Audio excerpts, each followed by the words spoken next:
Hello बच्चों। बेटा हम यूनिट 2 करंट इलेक्ट्रिसिटी डिस्कस कर रहे हैं और इस पर हमने एक वीडियो आपकी तैयार कर चुके हैं और वो आपने देख भी ली होगी सभी ने। तो अब हम नेक्स्ट टॉपिक की तरफ चलते हैं और नेक्स्ट टॉपिक से पहले कुछ बातें होंगी कॉन्सेप्चुअल, तो आपको ध्यान से समझना है, ठीक है। यहाँ पर सबसे पहले एक प्रॉब्लम डिस्कस की गई है। वो प्रॉब्लम क्या है कि ये आपका एक पॉजिटिव चार्ज दिया है बेटा, ठीक है, और इससे 0.53 एंगस्ट्रॉम दूरी पर एक इलेक्ट्रॉन v वेलोसिटी या v स्पीड से घूम रहा है।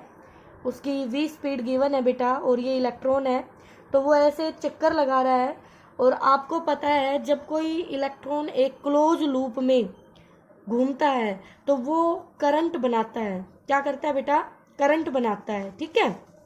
तो यहाँ पर हमें फाइंड इक्विवेलेंट करंट निकालना है। अब बेटा आपको पता है करंट क्या होता है, आप बच्चे पढ़ चुके हैं करंट के बारे में। तो करंट हमने बताया था, करंट होता है rate of flow of charge, rate of flow of charge, ठीक है बेटा। तो यानी हमने लिखा था चार्ज अपॉन टाइम, तो ये था हमारे पास करंट। आपने लिखा I इक्वल टू क्या अपॉन टी। आगे चल के इसके कौन कौन से फॉर्मूले हैं जो आप देखने वाले हो वो भी आप डिस्कस करेंगे। तो देखिए बेटा, यहाँ से आपके पास जो गिवन प्रॉब्लम है उसमें क्या दिया गया है, उसमें चार्ज है एक हमारा पॉजिटिव और उसके चारों तरफ एक नेगेटिव इलेक्ट्रॉन घूम रहा है। तो करंट क्या होता है? चार्ज अपॉन टाइम होता है, ठीक है। अब यहाँ से मुझे ये पता है कि सर्कुलर ऑर्बिट का रेडियस कितना है, इस सर्कुलर ऑर्बिट का रेडियस कितना है। तो मुझे ये भी पता है बेटा कि इतनी स्पीड से उसने कितनी दूरी तय की। तो वो एक चक्कर में, पूरा एक चक्कर जब वो करेगा तो उसको टी टाइम लगने वाला है, टाइम पीरियड, ठीक है। और चार्ज उसका हो गया ई। और बेटा टाइम पीरियड क्या होता है? टाइम पीरियड दूरी, इसकी 2πr अपॉन स्पीड, इसकी स्पीड v है। बोलो बेटा, तो क्या हम ये वैल्यू यहाँ रख देंगे? टी की जगह 2πr अपॉन में v पलट के ऊपर चला गया। तो बेटा आपको E मालूम है, V मालूम है, 2πr, R भी मालूम है। सभी की वैल्यूज आप इसमें रखेंगे तो आपको ये करंट मिल जाएगा कि एक इलेक्ट्रॉन अपने ऑर्बिट में जब घूम रहा है या कोई आपको गिवन चार्ज दे दिया किसी सर्कुलर ऑर्बिट में घूम रहा है। अच्छा, मैं अगर आपसे ये पूछूं कि इसको यहाँ कौन घुमा रहा है, क्योंकि कोई भी बॉडी है वो सर्कल में जब घूमती है तो इस इलेक्ट्रॉन को कौन घुमा रहा है बेटा? तो बेटा ध्यान से अगर देखिए, यूनिट फर्स्ट में आपने डिस्कस किया था कि इस इलेक्ट्रॉन को, ये जो इलेक्ट्रॉन है ये इस ऑर्बिट में घूम रहा है, तो इस इलेक्ट्रॉन को एक सेंट्रीपिटल फोर्स चाहिए, सेंट्रीपिटल फोर्स चाहिए। और सेंट्रीपिटल फोर्स बेटा कोई अलग से फोर्स का टाइप नहीं है। जितने भी फोर्सेस हमने पढ़े हैं उन्हीं में से कोई एक फोर्स सेंट्रीपिटल फोर्स का रोल प्ले करता है। तो यहाँ पे ये इलेक्ट्रॉन ना तो किसी धागे से बंधा है, ठीक है, ना यहाँ पे ग्रेविटेशनल फोर्स का रोल प्ले हो रहा है, क्योंकि यहाँ तो इनका मास इतना कम है कि ग्रेविटेशनल फोर्स इसको सेंट्रीपिटल फोर्स प्रोवाइड नहीं कर रहा, ठीक है। माइक्रोस्कोपिक लेवल पे बात हो रही है। तो बेटा यहाँ पर आपकी डिस्कस होता है इलेक्ट्रोस्टैटिक फोर्स, इनके बीच में एक इलेक्ट्रिक फोर्स है, ठीक है। ये चार्ज है, ये चार्ज है। आपने ये फॉर्मूला पढ़ा था कि Q1 Q2 अपॉन में डिस्टेंस का स्क्वायर, तो ये आपने कूलम्ब्स लॉ में पढ़ा था। और बच्चों आप ये मत सोचना कि कूलम्ब्स लॉ सिर्फ स्टैटिक चार्ज पे ही अप्लाई कर सकते हो। जब आपके पास दो चार्जेस के बीच की दूरी फिक्स है, देखो ये इलेक्ट्रॉन घूम रहा है लेकिन इसकी दूरी नहीं बदल रही, तो यहाँ पे फोर्स की डायरेक्शन बदल रही है बस। सेंट्रीपिटल फोर्स है का इस जगह है तो यहाँ पे ऐसे लग रहा है, यहाँ पे है तो ऐसे लग रहा है, यहाँ पे है तो ऐसे लग रहा है, तो सेंट्रीपिटल फोर्स है, ठीक है बेटा। तो यहाँ पर आपका जो फोर्स लग रहा है वो Q1 Q2 अपॉन में R स्क्वायर लग रहा है बेटा। और ये हमें इलेक्ट्रोस्टैटिक फोर्स से मिल रहा है, इलेक्ट्रिक फोर्स से मिल रहा है, जिसकी वजह से ये घूम रहा है, ठीक है बेटा। ये तो थी हमारी पुरानी बात, ओके। तो आपने ये निकाल लिया। अब यहाँ से देखो, ये आपने लिखा, अगर मैं इसका दूसरा फॉर्मूला आपको बताऊं तो I इक्वल टू आपने बनाया Q अपॉन टी, ये तो होता ही है, और आपने इसको लिखा E upon T. T time period है बेटा, और टाइम पीरियड क्या होता है? टाइम पीरियड होता है रेसिप्रोकल ऑफ फ्रीक्वेंसी न्यू, बोलो बेटा बोलो, फ्रीक्वेंसी। और फ्रीक्वेंसी क्या होती है, अच्छा ओमेगा होता है 2 पाई न्यू और 2 पाई बाई टी। तो यहाँ से आपको एंगुलर फ्रीक्वेंसी भी दी हो तो भी आप निकाल सकते हो। कैसे, यहाँ से 2 pi nu 2 pi by T, तो टी अगर आपको मालूम है तो आपको ओमेगा भी मालूम है। क्यों, यहाँ से आप ऐसे भी लिख सकते हो। ठीक है, तो चलो बेटा, तो ये हो गया क्या, टी की जगह मैं वैल्यू अगर रख दूं 1 बाई न्यू तो क्या ये ई न्यू बन गया, बिल्कुल बन गया। तो ये इसका दूसरा फॉर्मूला भी हो सकता है। अगर हमें फ्रीक्वेंसी गिवन हो तो चार्ज इनटू फ्रीक्वेंसी भी आपको करंट निकाल के देगा। क्या निकाल के देगा, करंट निकाल के देगा। ठीक है बेटा, तो ये हमारे पास करंट के और भी फॉर्मूले बन जाएंगे। आगे आएंगे इस तरह के क्वेश्चन हम डिस्कस करेंगे बेटा।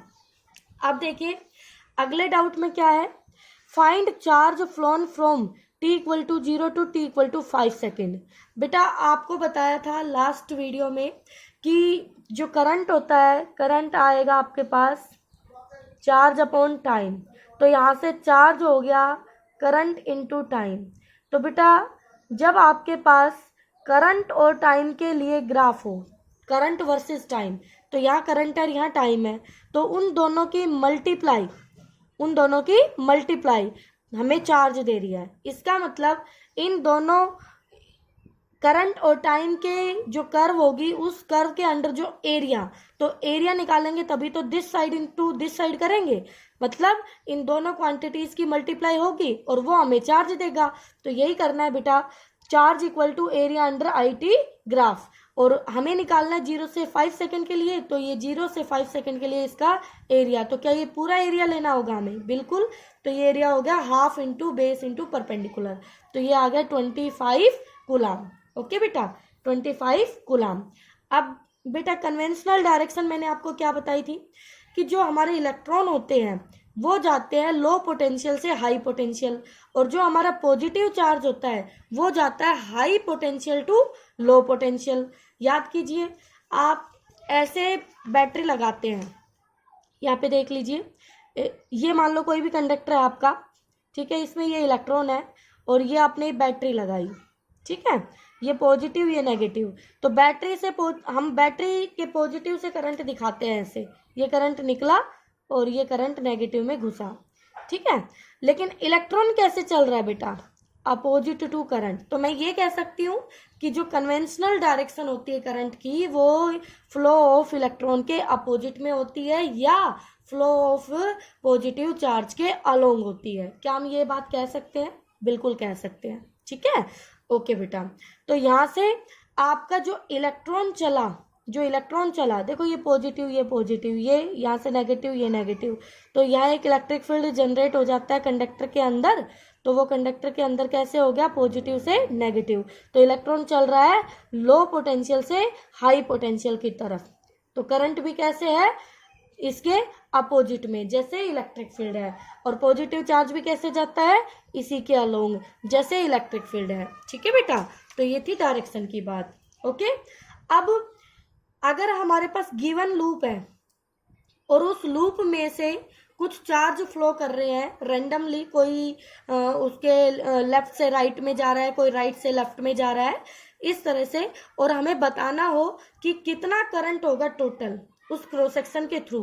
तो बेटा कैसे करना है, हमें ध्यान रखना है हमें कि जो नेगेटिव चार्ज का करंट होगा वो उसके फ्लो के अपोजिट में होगा, और जो पॉजिटिव चार्ज की वजह से जो करंट होगा वो उसकी डायरेक्शन में ही करंट होगा, ठीक है। तो ये दोनों ही किसमें से, इस लूप में से पास हो रहे हैं। यहाँ पर इलेक्ट्रॉन जा रहे हैं लेफ्ट टू राइट 60 इलेक्ट्रॉन, और यहाँ प्रोटॉन जा रहे हैं राइट टू लेफ्ट 60 प्रोटॉन्स इस क्रॉस सेक्शन से, ठीक है। और ये 5 सेकंड के अंदर इसको क्रॉस कर रहे हैं। तो हमें टोटल करंट फाइंड आउट करना है। तो बताओ बेटा, इलेक्ट्रॉन जो करंट बनाएगा क्या वो जैसे जा रहा है वैसे ही बनाएगा? नहीं मैम, ये लेफ्ट टू राइट जा रहा है लेकिन करंट देगा राइट टू लेफ्ट। तो क्या I1 करंट आएगा राइट टू लेफ्ट, और वो कितना करंट आएगा? करंट होता है बेटा, करंट होता है चार्ज अपॉन टाइम। तो चार्ज होता है NE। अगर मुझे ये पता है, क्वांटाइजेशन ऑफ चार्ज याद होगा आपको, तो जब हमें नंबर ऑफ इलेक्ट्रॉन या प्रोटॉन पता है तो हम चार्ज निकाल सकते हैं। तो हम Q का मतलब है Ne, ठीक है। तो यहाँ पर Ne हमने फॉर्मूला अप्लाई किया, N की वैल्यू गिवन है, E हमें मालूम है, T हमें मालूम है, तो हमें चार्ज इससे करंट मिल जाएगा। अब देखिए प्रोटॉन, प्रोटॉन कहाँ जा रहे हैं, राइट टू लेफ्ट, तो ये करंट भी राइट टू लेफ्ट ही रहेगा। तो I2 करंट की डायरेक्शन होगी राइट टू लेफ्ट। तो ये दोनों करंट सेम डायरेक्शन में है तो दोनों क्या हो जाएंगे, जुड़ जाएंगे बेटा। तो ये हो गया N2E अपॉन में T। तो यहाँ से टोटल करंट हो गया I1 प्लस I2, और I1 की वैल्यू रखी, I2 की वैल्यू रखी, कॉमन हुआ वो कॉमन ली टर्म N1 प्लस N2 किया और इसको हमने सोल्व कर लिया। तो ये हमारे पास करंट आ गया बेटा, ठीक है। अब बेटा इसमें एक क्वेश्चन ऐसे भी डिस्कस कर सकता है आपसे कि यहाँ पे जैसे ये एक लूप दे दिया और इस लूप में ऐसे ये 3 ऐसे दिखा दिए और एक ये दिखा दिया, और यहाँ से जा रहा है 1 एम्पियर, 2 एम्पियर, 3 एम्पियर, और ये दिखा दिया 5 एम्पियर।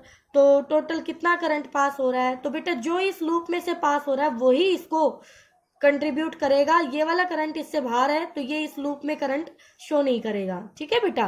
तो इस तरह से आप ध्यान रखेंगे। ओके बच्चों, तो ये थी आपकी नेक्स्ट वीडियो करंट इलेक्ट्रिसिटी की। अच्छे से पढ़ें, इससे आगे फिर हम नेक्स्ट वीडियो में बात करेंगे।